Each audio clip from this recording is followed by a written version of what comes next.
Hello guys, very very good morning. সবাই কেমন আছো? আশা করি সবাই ভালো আছে এবং সুস্থ আছে। তো অভিক মিত্র ব্লগসে তোমাদের অনেক অনেক স্বাগত, অনেক ভালোবাসাতে আরেকটা নতুন ব্লগ নিয়ে চলে এলাম। সকাল উঠে কারেন্টটা চলে গেছে, জানো, কাজে দেরি হয়ে গেল। তো রান্না বসিয়েছি, এখনও কমপ্লিট হয়নি। আর কিছু জামা কাপড় নিয়ে নিয়েছি, এগুলোকে এখন ভিজিয়ে রেখে যাব। জল নেই, জলের খুব সমস্যা, তাই একটু ভাবছি ভিজিয়ে রেখে যাব। এগুলোকে ভিজিয়ে রেখে যাব, এখন লাঞ্চে এসে গেছে দেবো। মাছের ঝোলটা হয়ে গেছে, মাছের ঝোল হয়ে গেছে। আর এখানে মাছের মাথা দিয়ে বাঁধাকপি বসিয়েছি। তো চলো এটা করে নেই।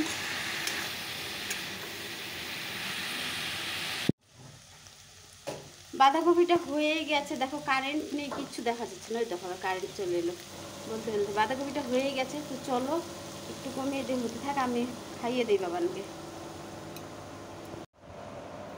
আর আমিও রেডি হয়ে গেছি, এখন আর একদম সময় নেই, খাইয়ে দিয়ে একটু খেয়ে বেরিয়ে যেতে। তোমাদের দাদাভাইকে খেতে দিয়ে দিয়েছি, তো এখন রাখছি, পরে কথা হচ্ছে। আর কারেন্ট আজকে সকাল থেকে প্রচণ্ড ডিস্টার্ব হচ্ছে, এই যাচ্ছে এই আসছে, গরমে তো পাগল হয়ে যাচ্ছি, চারও বুঝেছে। তো চলে এলাম লাঞ্চে। আজকে আসতে লেট হয়ে গেলো, 2:05 হয়ে গেছে। তো চলো, অনেকগুলো তো জামা কাপড়কে ভিজিয়ে রেখে গিয়েছিলাম সকালে। তো এখন এগুলোকে কেচে দিই, শরীরটা মনে চলছে না, কেচে দিই, পরে বাসনগুলো মাজবো। আগে জামা কাপড়গুলো কেচে দিয়ে স্নান করে পুজোটা দিই, তারপর যদি সময় থাকে তারপরে বাকি কাজগুলো করবো। এটুকু তো করতে হবে, যেহেতু ভিজিয়ে দিয়ে গেছি, তখন তার উপায় নেই। তো চলো পটাপটাকে টিকের কাজগুলো করে আসি। জামা কাপড়গুলো কাচা হলে, স্নান করে পুজোটা দেওয়া হলে অনেকটা কাজ এগিয়ে থাকবে। চলো কাজগুলো করি, পরে কথা হচ্ছে। কে বলবে আমি স্নান করে এলাম, দেখো তো পুরো ঘাম ঝরছে। স্নান হয়ে গেছে, পুজো দেওয়াও হয়ে গেছে, আর আমার প্রচণ্ড জল তেষ্টা পেয়েছে। আর তোমাদের দাদাভাইকে বললাম একটু খুব ঠান্ডা জল খেতে ইচ্ছে করছে, কিন্তু ঘরে তো ফ্রিজ নেই, কী করবো বলো। দেখো তবুও ফ্রিজের জল চলে এসছে, অটোমেটিক ফ্রিজ আমাদের। দেখো এত ঠান্ডা হয়েছে জলটা যে আমি ছ্যাঁকা খেয়ে যাচ্ছি। তো একটু ঠান্ডার জল আগে খেয়ে নেবো, তারপর খেতে বসবো। তোমাদের দাদাভাই খেতে বসে, একটু তরকারি দিয়ে দিই। তো চলো খাওয়া দাওয়াটা শেষ করে, আর সময় শেষ। চলো এখন আর কথা বলার সময় নেই, নইলে আমার আর খাওয়া হবে না। চলো রাখছি, পরে কথা হবে ডিউটি থেকে আসার পর। দেখো প্রচণ্ড ঘামছি, এত গরম মনে আর কারো লাগে না। তো রাখি, পরে কথা হচ্ছে।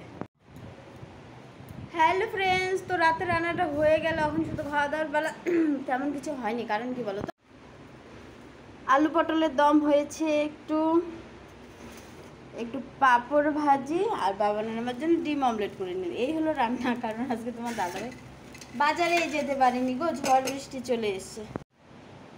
তা রান্নাই করলাম, মানুষ যদি না জানলো তাহলে আর কি রান্না করলাম বলো।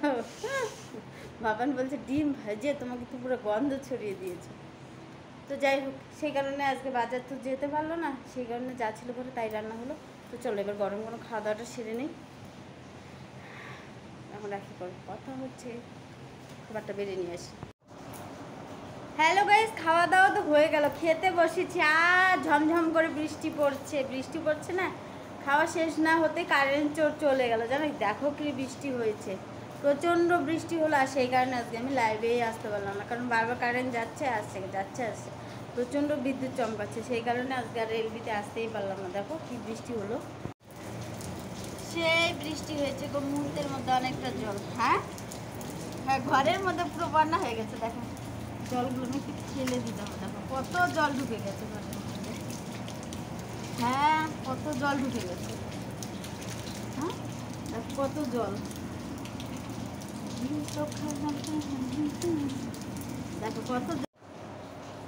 তো এই তো হলো কথা, কারণ আজকে আমি এলবিতে আসতে পারলাম না। আমারও মনটা খুব খারাপ, তোমাদের সাথে আজকে আমার কথা হলো। তো যাই হোক, চলো আজকে ব্লগটা এখানেই শেষ করি। এখন যদি ব্লগটা না শেষ করি, আমি হয়তো আর ব্লগটাই শেষ করতে পারবো না, কারণ অন্ধকারে শেষ করতে হতো তাহলে। তো যাই হোক, সবাইকে গুড নাইট বলছি। সবাই ভালো থেকো, সুস্থ থেকো, সাবধানে থেকো। কালকে তোমাদের সাথে নিশ্চয়ই দেখা হচ্ছে, আবার কথাও হচ্ছে। গুড নাইট বলবো সবাইকে। আর সবাই ভিডিওগুলো দেখো, ভালো লাগলে লাইক কমেন্ট শেয়ার করো। সবাই এস মিত্র অফিসিয়ালকে একটু সাপোর্ট করো, যে এটা আমার নতুন চ্যানেল, তোমরা সবাই জানো। আর সবাইকে বলবো অভিক মিত্র ব্লগস ভিডিওগুলো সবাই দেখো। সবাই একটু একটু করে ভিডিওগুলো দেখে আমার পাশে থেকো। তোমরা তো আমাকে অনেক অনেক ভালোবাসো, সেটা আমি জানি। তো গুড নাইট, টাটা।